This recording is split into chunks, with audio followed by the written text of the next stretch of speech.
Okay, आइए हम लोग आज के वचन पर मनन करें। पवित्र आत्मा ने मुझे अध्याय डैनियल की पुस्तक पढ़ने को बोला। मैं सुबह से डैनियल की पुस्तक पढ़ रहा था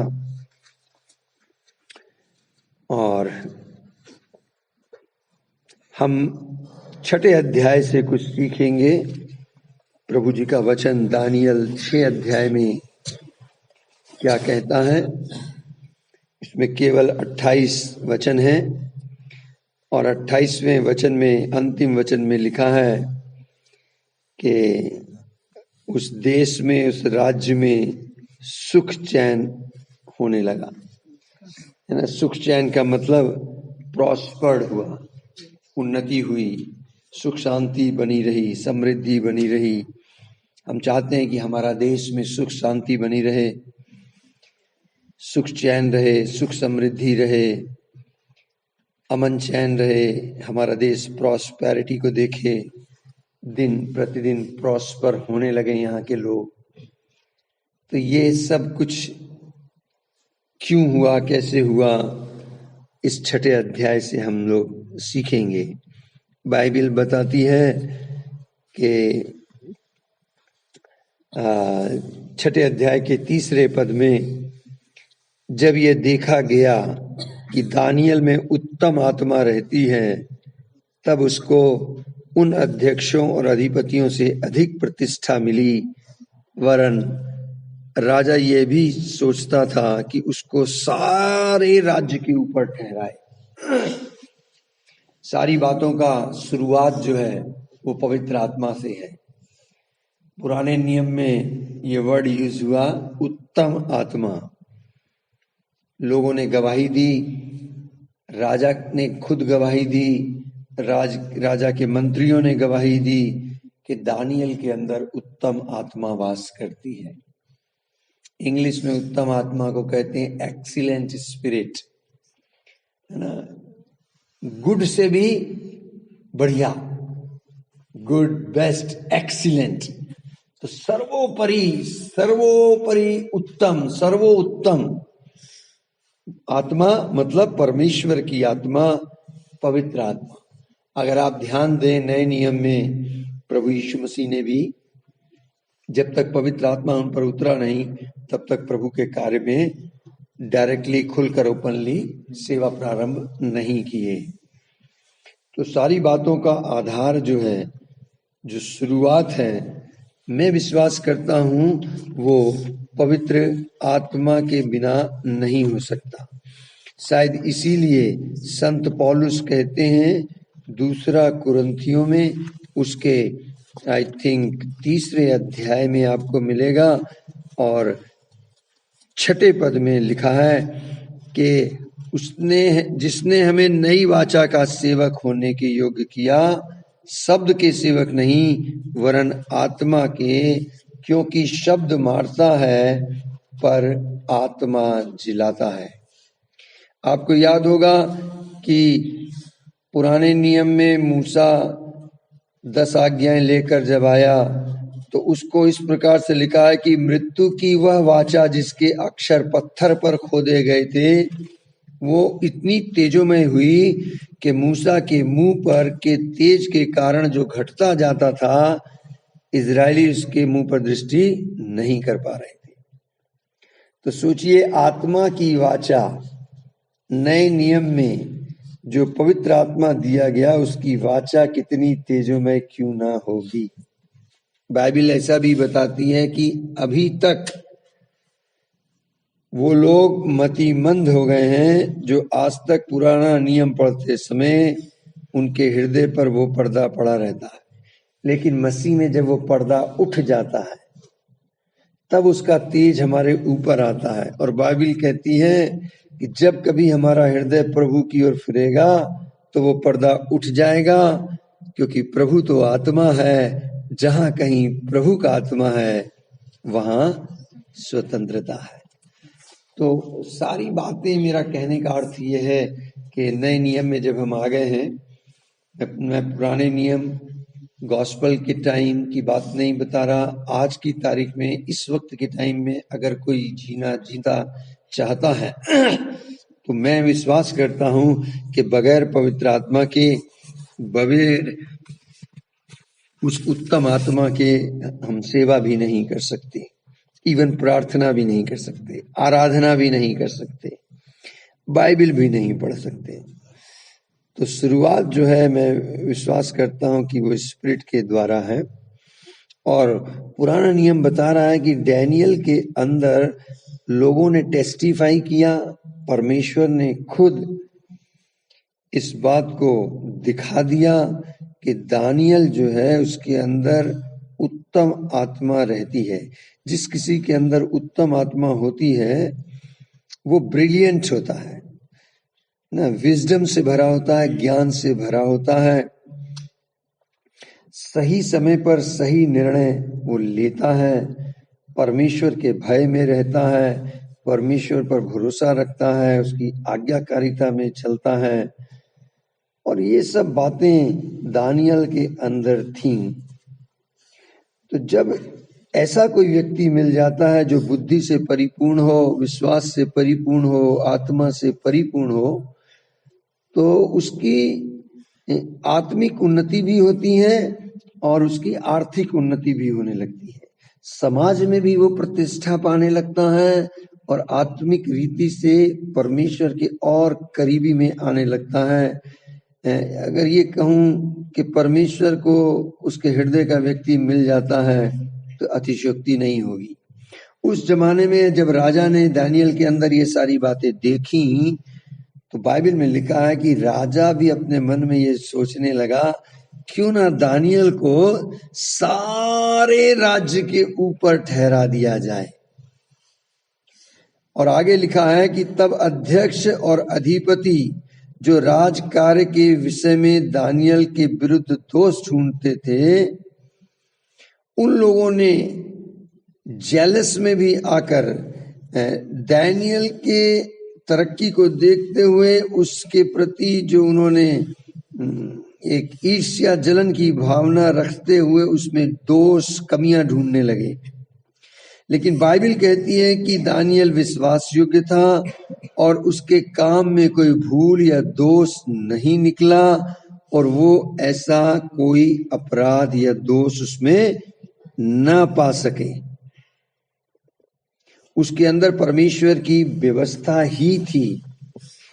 अगर आप एजरा की पुस्तक को देखें तो बाइबल ये बताती है एजरा के अंदर ये खासियत थी। एजरा के ऊपर बाइबल कहती है कि परमेश्वर का हाथ था, है ना, hand of the Lord is on Ezra. पुराने नियम में हिंदी में हैंड ऑफ द लॉर्ड करके नहीं लिखा है, लेकिन वहां पर लिखा है कि कृपा दृष्टि।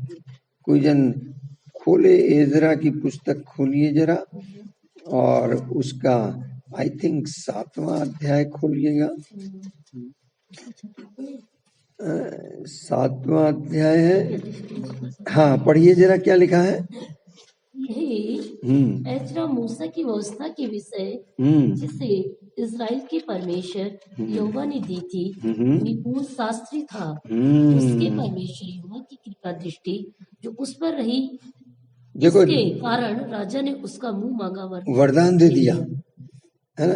एक और पद पढ़ दीजिए, 9वां पद भी पढ़ दीजिए। पहले महीने के पहले दिन को वह बेबीलोन से चल दिया और उसके परमेश्वर की कृपा दृष्टि उस पर रही। इस कारण 5वें महीने के पहले दिन वह यरूशलेम को पहुंचा। और 28वां पद भी पढ़ दीजिए। और मुझ पर राजा और उसके मंत्रियों और राजा के सब बड़े बड़े हाकिमों को दयालु किया।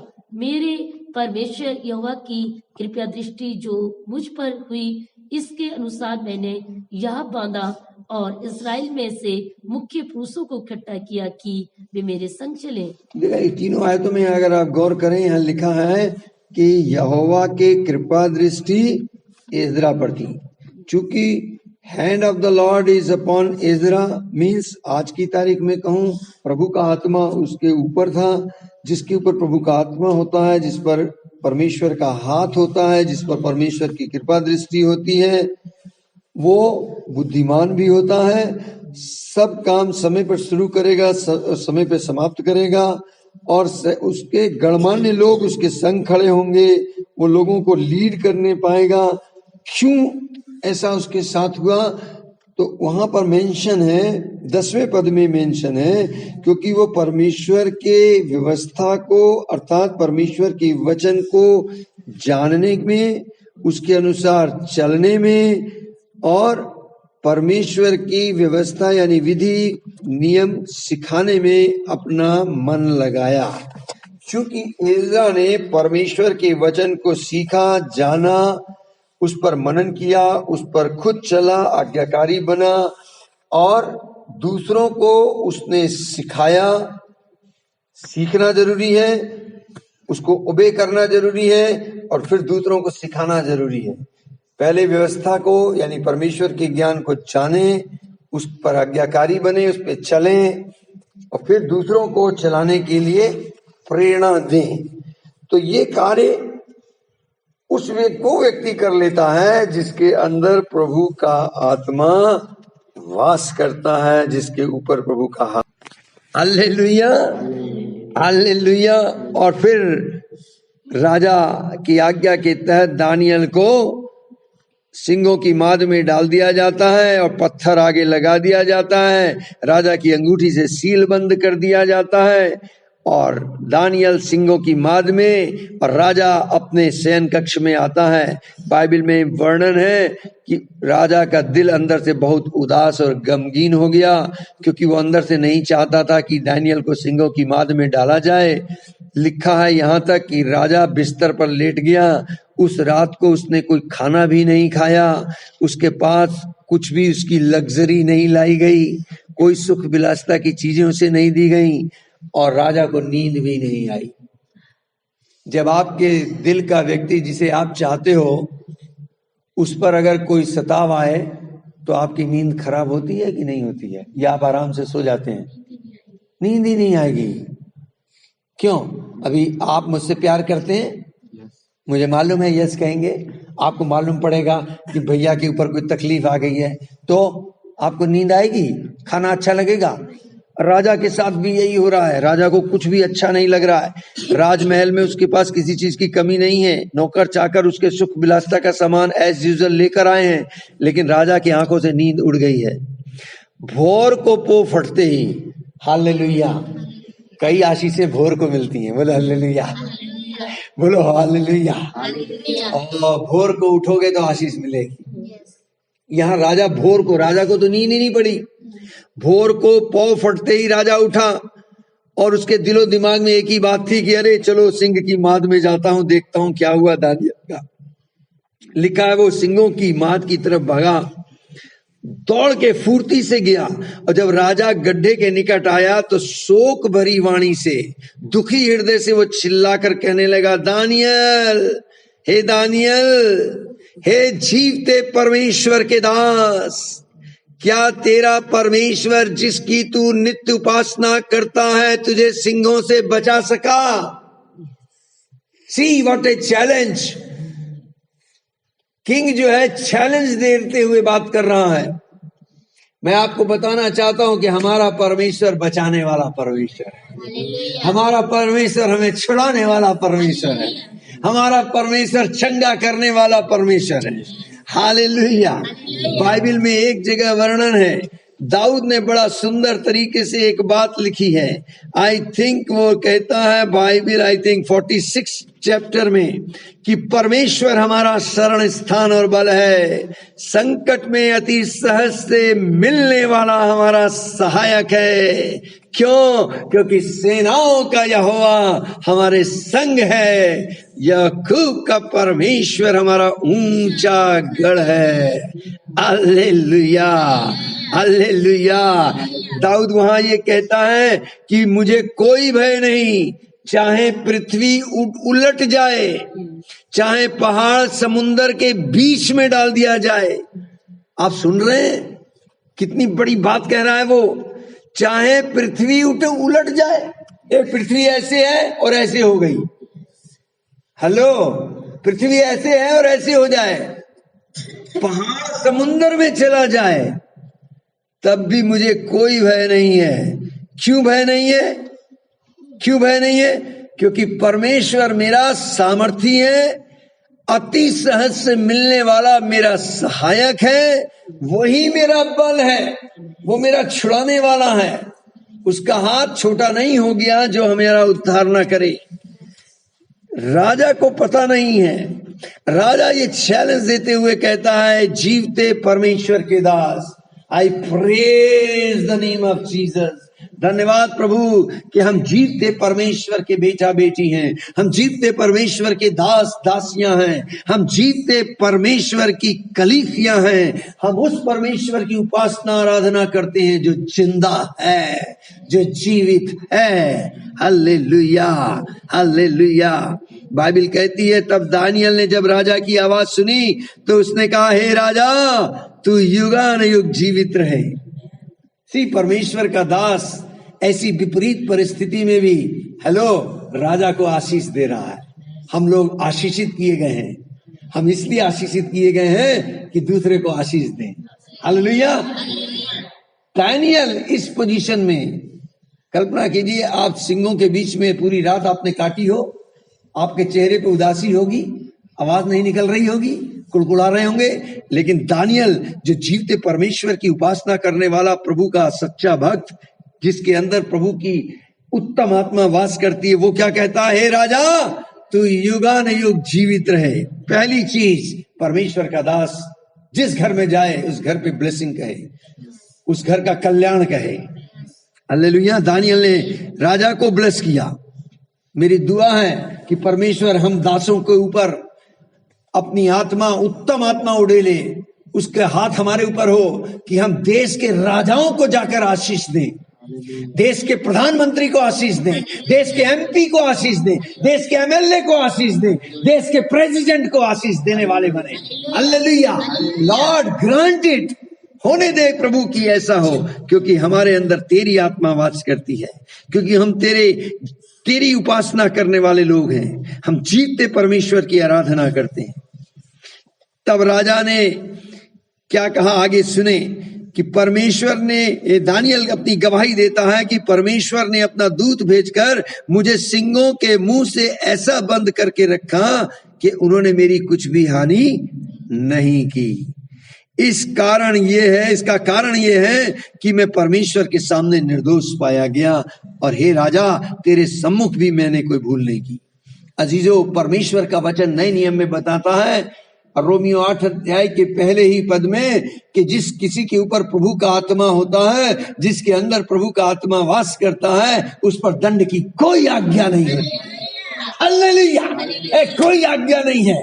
जीवित आत्मा, परमेश्वर की जीवित आत्मा हमें पाप और मृत्यु के बंधन से आजाद कर देती है। जब हम आत्मा के चलाए चलते हैं, जब प्रभु की आत्मा हमारी निगरानी करती है, जब प्रभु का आत्मा मेरे ऊपर होता है, मेरे अंदर होता है, मैं आत्मा के चलाए चलता हूं, तो मेरे अंदर कोई दोष फिर नहीं आता, मुझ पर दंड की कोई आज्ञा नहीं होती। यही बात दानियल कह रहा है, राजा सुन, मैं परमेश्वर के सामने निर्दोष पाया गया, और मैं तेरे सामने भी निर्दोष पाया गया हूं। क्यों?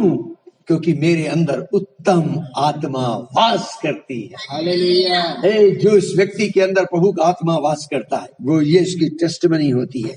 रीबा लाना हके बेरे शोखरो दो नो नो बो बो बो। तब राजा बहुत ही आनंदित हुआ।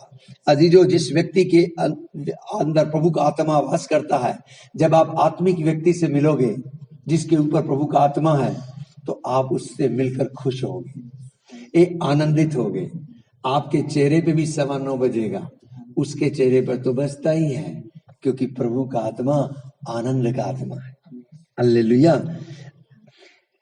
तब राजा आनंदित हो गया और दानियल को गड्ढे में से बाहर निकालने की आज्ञा दे दी गई, और दानियल बाहर निकल के आ गया। बाइबल में वहां लिखा है, क्यों? क्योंकि वो अपने परमेश्वर पर विश्वास रखता था। पवित्र आत्मा पाया हुआ व्यक्ति के अंदर एक 5वां गुण क्या होता है? कि वो अपने परमेश्वर, अपने प्रभु पर भरोसा रखता है, विश्वास रखता है। सो 5 बातें मैंने आपसे कही। प्रभु का आत्मा अगर आपके ऊपर है, आपके अंदर है, तो आपके अंदर कोई दोष नहीं आएगा, आप पर दंड की कोई आज्ञा नहीं होगी। आप नित्य प्रार्थना करने वाले और धन्यवाद देने वाले व्यक्ति होंगे। आपका लाइफ स्टाइल डेली वर्शिप वाला होगा और आप प्रभु पर विश्वास रखने वाले व्यक्ति होंगे। आप अपना सारा काम प्रभु के भरोसे करेंगे, विश्वास का जीवन जिएंगे। धर्मी जन विश्वास से जीवित रहेगा। विश्वास करने वाले के लिए कोई भी कार्य मुश्किल नहीं है।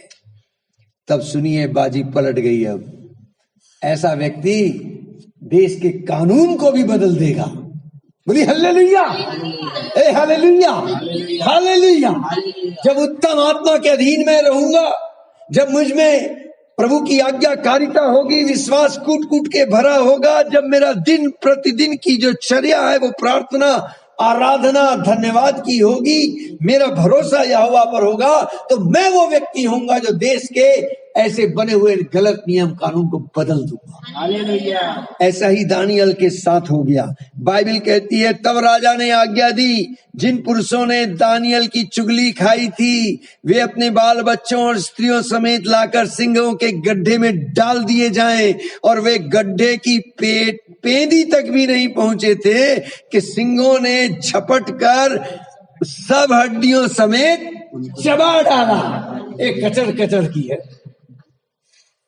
जो लोग नॉन वेजिटेरियन हैं वो खूब मजा लेते हैं लेग पीस का और चाप खाने का, हड्डी चबा चबा के रस निकाल लेते हैं। सिंहों ने उनकी हड्डियां तक चबा डाली। Can you imagine? भूखे सिंहों की माद में दानियल है तो परमेश्वर ने उसके मुंह को बंद कर दिया। और जो लोग उस आत्मा के अधीन नहीं है, जैसे ही वो गिरे हैं उनकी हड्डियों का भी पता नहीं चला, चबा डाला। तब देश का राजा देखिए अब क्या कहता है। बाइबल बताती है 25वें पद से कि तब दारा राजा ने सारी पृथ्वी के रहने वाले देश देश और जाति जाति के सब लोगों और भिन्न भिन्न भाषा बोलने वालों के पास ये लिख कर भेज दिया, तुम्हारा बहुत कुशल हो। बोली हल्लेलुया, हल्लेलुया। राजा भी अब कुशल की बातें कर रहा है। तुम्हारा बहुत कुशल हो। मैं ये आज्ञा देता हूं, जहां जहां मेरे राज्य का अधिकार है वहां के लोग दानियल के परमेश्वर के सम्मुख कांपते और थरथराते रहें, क्योंकि जीवता और युगानुयुग तक रहने वाला परमेश्वर वही है। उसका राज्य अविनाशी और उसकी प्रभुता सदा स्थिर रहेगी। जिसने दानियल को सिंहों से बचाया वही बचाने वाला और छुड़ाने वाला है। हालेलुया। और स्वर्ग में और पृथ्वी पर चिन्ह और चमत्कारों को प्रकट करने वाला है। हालेलुया। मुझे कहते हुए फक्र है, गर्व हो रहा है कि मेरा प्रभु वो चिन्ह और चमत्कारों के द्वारा अपने आप को प्रकट करता है। इस पृथ्वी पर प्रतिदिन वो चिन्ह चमत्कार करता है ना। God pleases to do the miracle. आश्चर्यक्रम करने से वो प्रसन्न होता है। लोगों के दुख आनंद से बदल गए। किंग जो राजा है उसका जो दुख है वो आनंद से बदल जाता है। वो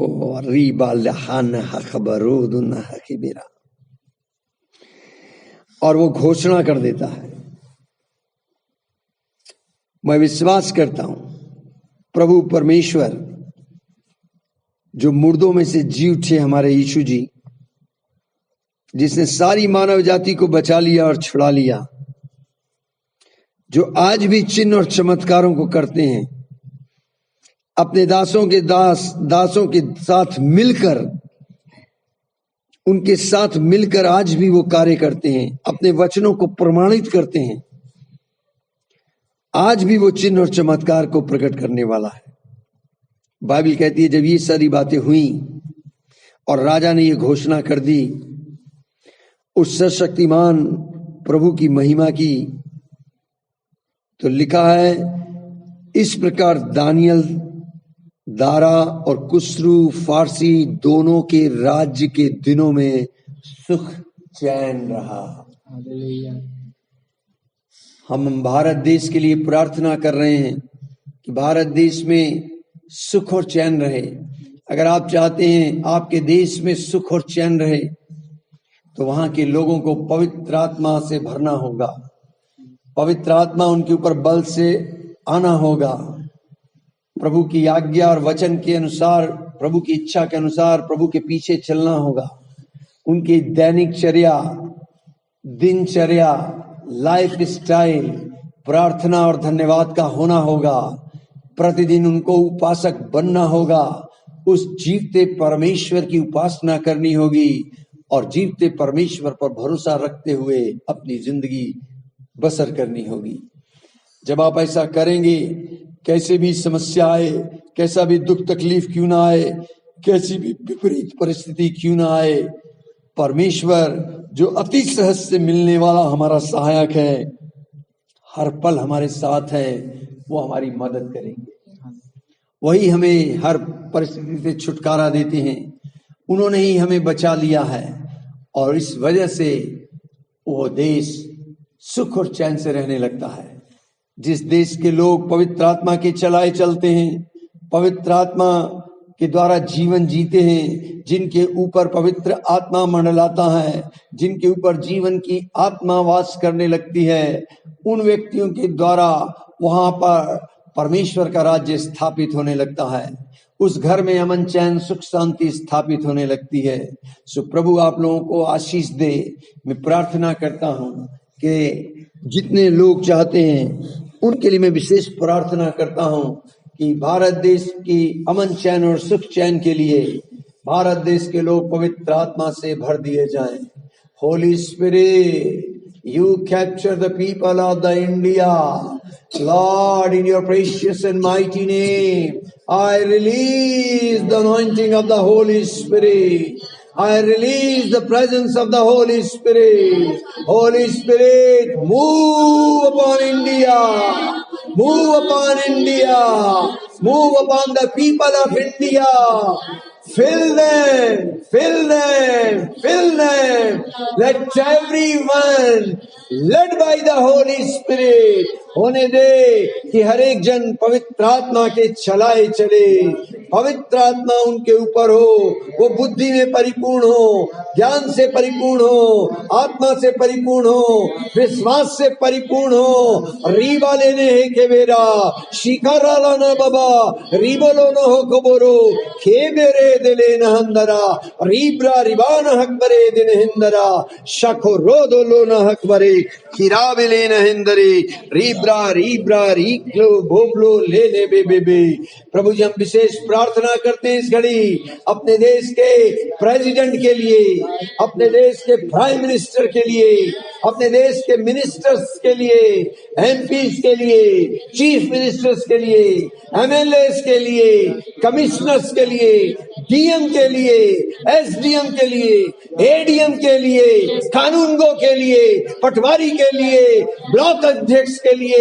प्रभु हम प्रार्थना करते हैं प्रधानों के लिए, ब्लॉक प्रमुख ब्लॉक अध्यक्ष प्रधानों के लिए, प्रभु सारे एडमिनिस्ट्रेशन के लिए, जितनी फोर्सेस हैं उनके लिए प्रार्थना करते हैं, नेवी के लिए, आर्मी के लिए। प्रभु हम प्रार्थना करते हैं, प्रभु जी आपके नाम से विनती करते हैं कि इन सबको प्रभु आपके हजूरी में लाते हैं। इनके परिवार वालों के लिए भी प्रार्थना करते हैं। प्रभु आपकी पवित्र आत्मा के द्वारा इन्हें पवित्र करते हैं। ये आपके सुसमाचार को सुने, आपको जाने पहचाने, विश्वास करें, सत्य से अवगत होने पाए और पवित्र आत्मा इनके कब्जे में ले, पवित्र आत्मा के चलाए चले। भारत देश के अंदर होली स्पिरिट मूव करे, हर एक स्टेज पर आपकी आशीष हो। प्रभु मैं प्रार्थना करता हूँ म्यांमार, मिजोरम के लिए, मणिपुर के लिए, नागालैंड के लिए, अरुणाचल प्रदेश के लिए, भूटान के लिए, आसाम के लिए, सिक्किम के लिए, मेघालय के लिए, त्रिपुरा के लिए, वेस्ट बंगाल के लिए, बिहार के लिए, झारखंड के लिए, छत्तीसगढ़ के लिए, उड़ीसा के लिए, आंध्र प्रदेश के लिए, तमिलनाडु के लिए, केरला के लिए, महे के लिए, कर्नाटका के लिए, गोवा के लिए, महाराष्ट्र के लिए, मध्य प्रदेश के लिए, गुजरात के लिए, राजस्थान के लिए, उत्तर प्रदेश के लिए, दिल्ली के लिए, हरियाणा के लिए, पंजाब के लिए, उत्तराखंड के लिए, हिमाचल के लिए, जम्मू कश्मीर के लिए, एंटायर इंडिया को प्रभु हम ब्लेस करते हैं। We bless India in Jesus' name. We bless India in Jesus' name. We bless India in Jesus' name. We bless India in Jesus' mighty name. धन्यवाद, धन्यवाद, धन्यवाद, धन्यवाद, धन्यवाद हो। India prosper in all respect in Jesus' mighty name. Amen, amen, amen. ताली बजाकर प्रभु को महिमा दी। Hallelujah, hallelujah, hallelujah. दानियल के अंदर हम देख रहे हैं कि प्रभु का आत्मा था और इसलिए वो बुद्धिमानी से का निर्णय लेता था, वो विश्वास योग्य था, आज्ञाकारिता में रहता था, प्रभु का भय मानता था। नतीजा उसको उस जगह के लोगों का फेवर मिलने लगा, यहाँ तक कि अधिकारी का यानी राजा का भी फेवर उसके पास आने लगा। जब किसी की तरक्की होती है तो जाहिर है कुछ लोग उसके विरोध में भी आते हैं, जो उससे ईर्ष्या रखते हैं या यूं कहूं शत्रु उसे पराजित करना चाहता है। आज की भाषा में कहूं कि शैतान उसको टेम्प्ट करता है, अपने लोगों को खड़ा करता है उसके अगेंस्ट में। और जब लोगों ने देखा कि दानियल की तरक्की हो रही है तो शैतान जो नहीं चाहता था उसने अपने लोगों को उभारा। और बाइबल में मेंशन है कि उन लोगों ने जाकर राजा से जिद करी, सबने एक साथ मिलकर कि एक नया कानून पास किया जाए। नया कानून क्या है? 7वें पद में मेंशन है कि राज्य के सारे अध्यक्ष, हाकिम, अधिपति, न्यायी, गवर्नरों ने आपस में सम्मति की कि राजा ऐसी आज्ञा दे और ऐसी कड़ी आज्ञा निकाले कि 30 दिन तक जो कोई हे राजा तुझे छोड़ किसी और मनुष्य या देवता से विनती करे तो वो सिंहों की माद में डाल दिया जाए। बाइबल हमें सिखाती है, परमेश्वर का वचन हमें सिखाता है कि हम जिस देश में रहते हैं उस देश के कानून का पालन करें। जिस अधिकारी के अधीन हम रहते हैं उसकी अधीनता को स्वीकार करते हैं, उसकी आज्ञा का पालन करें। जिस पास्टर के, जिस अगुए के अधीन रखा गया है उस पास्टर की आज्ञा का पालन करें, अर्थात सबमिशन में रहें, अधीनता में रहें। ये बाइबल हमें सिखाती है। सो हम जिस देश में रह रहे हैं हमें उस देश का कानून मानना है। लेकिन एक बॉटम लाइन ये भी है कि अगर देश का कानून परमेश्वर की इच्छा के अगेंस्ट है, परमेश्वर के वचन के विरोध है, तो फिर हमें परमेश्वर का कहना मानना है, उसकी आज्ञा के अधीन रहना है। उस जगह हम देश के उस गलत कानून के नियम के अधीन नहीं रह सकते। जैसे कि यहाँ पर है, सबने मिलकर जबरदस्ती कानून पास करवा दिया। क्या पास करवा दिया? कि सब 30 दिन तक राजा जो कि एक मनुष्य है उसको प्रणाम करेंगे, दंडवत करेंगे, उसके आगे झुकेंगे। हे राजा तुझे छोड़ किसी और मनुष्य या देवता से विनती नहीं करेंगे। यानी एक तरफ मनुष्य वो परमेश्वर का दर्जा लेने जा रहा है, दूसरी तरफ स्वयं परमेश्वर है। बाइबल सिखाती है कि हमें किसके आगे झुकना है? अपने जीवते परमेश्वर के आगे। बाइबल सिखाती है कि हम संपूर्ण हृदय से परमेश्वर के पास आए, सारे मन से, सारे शक्ति से, सारी बुद्धि से और सारे ज्ञान से हम परमेश्वर की आराधना करें, उससे हम प्यार करें। लेकिन इस आज्ञा के अगेंस्ट में एक आज्ञा आकर जब खड़ी हुई, और ये नियम इसलिए पारित कराया गया कि लोग जानते थे दानियल जो है जीवते परमेश्वर के आगे घुटने टेकता है, दिन में कम से कम 3 बार वो अपनी खिड़की खोलता है और परमेश्वर के आगे घुटने टेकता है, झुकता है, दंडवत करता है। और ये नियम पारित कर दिया गया। और जब दानियल को ये मालूम हुआ कि ये नियम पास हो गया है, उस पर साइन कर दिए गए हैं, राजा ने हस्ताक्षर कर दिए हैं, तब वो अपने घर के अंदर गया और ऊपर वाली कोठरी की खिड़कियां जो यरूशलेम परमेश्वर की उपस्थिति की ओर खुलती थी, अपनी रीति के अनुसार, मीन्स ये उसकी डेली की लाइफ स्टाइल थी, रोजाना वो ऐसा करता था। अपनी रीति के अनुसार वो दिन में 3 बार अपने परमेश्वर के सामने घुटने टेक कर प्रार्थना और धन्यवाद करता था।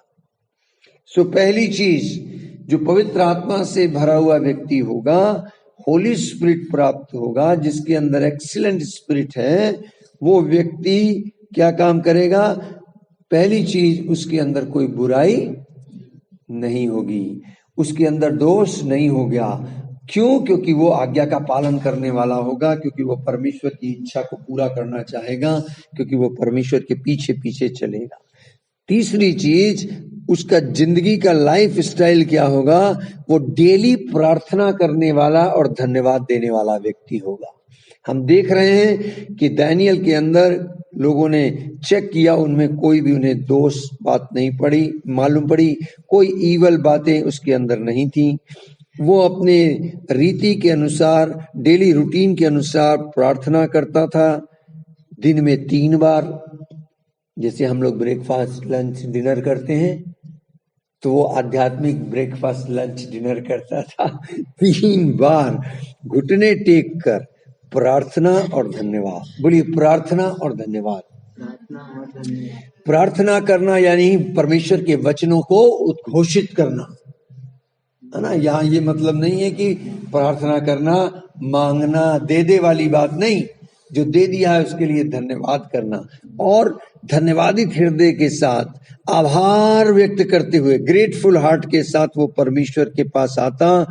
और इसके आगे अगर आप पढ़ोगे तो वो डेली आराधना करता था।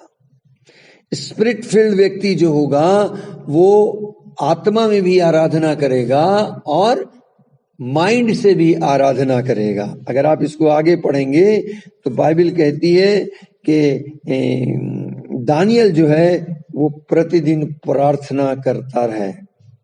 यहाँ पर मेंशन है 12 पद से आगे, अगर आप देखोगे, बल्कि 11 में भी लिखा है, परमेश्वर के सामने विनती करता और गिड़गिड़ाता है। राजा के पास जाकर उसकी राज आज्ञा के विषय में उससे कहने लगे कि ये राजा, तू क्या करता है? तूने तो कानून पास कर दिया है कि जो इस आज्ञा को तोड़ेगा उसे सिंहों की माद में डाल देंगे।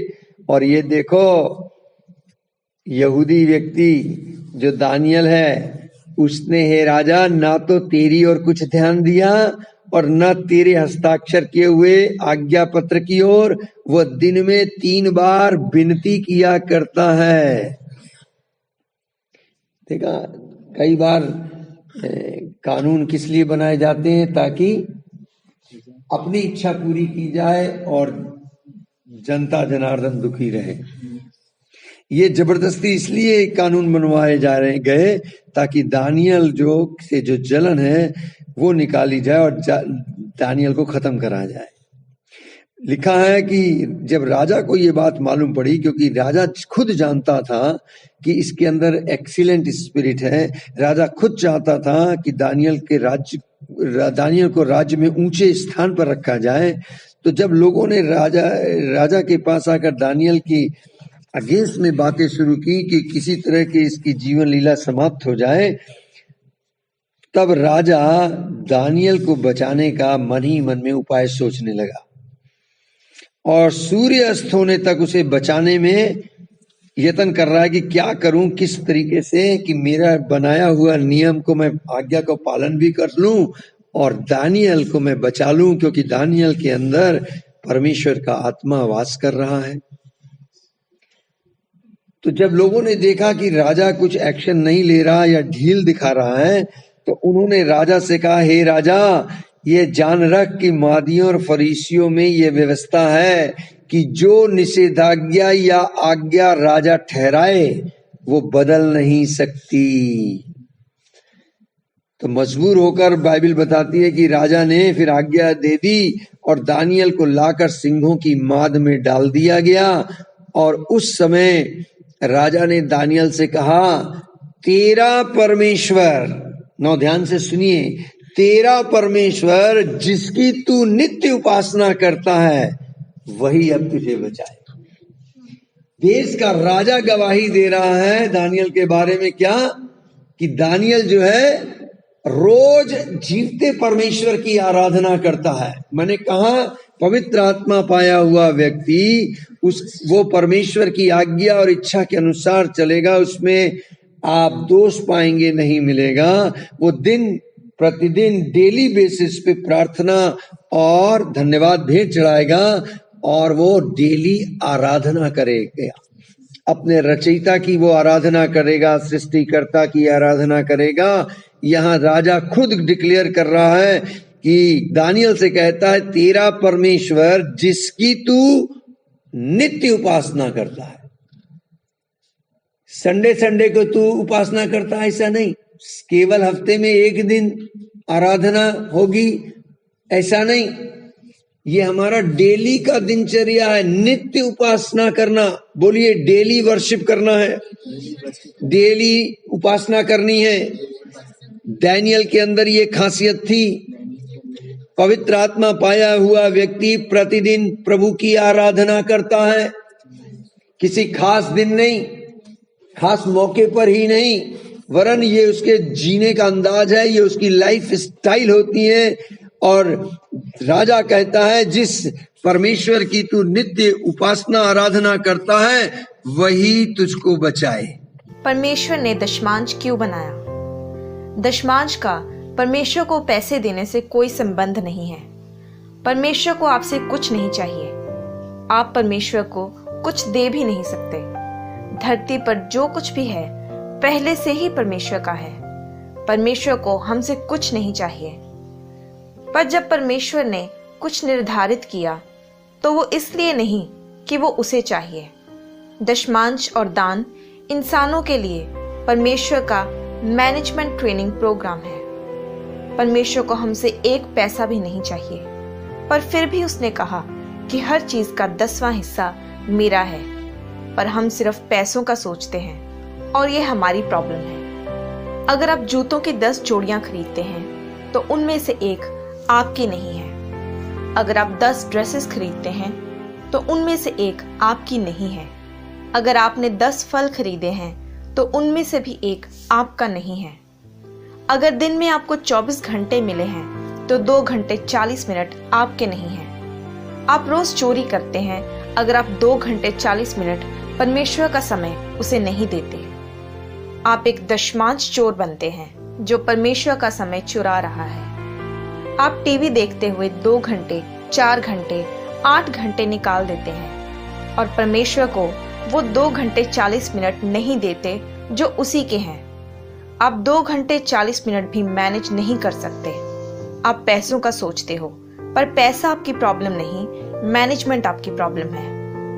परमेश्वर आपको किसी भी समय वो ड्रेस देने के लिए कह सकता है, उनमें से एक आपकी नहीं है। तो दशमांश और दान पैसों के बारे में नहीं, पर मैनेजमेंट के बारे में है। परमेश्वर ये कहता है कि क्या आप लगातार हर चीज का 10% मेरे लिए निकाल सकते हैं? हर चीज का 100% परमेश्वर का है।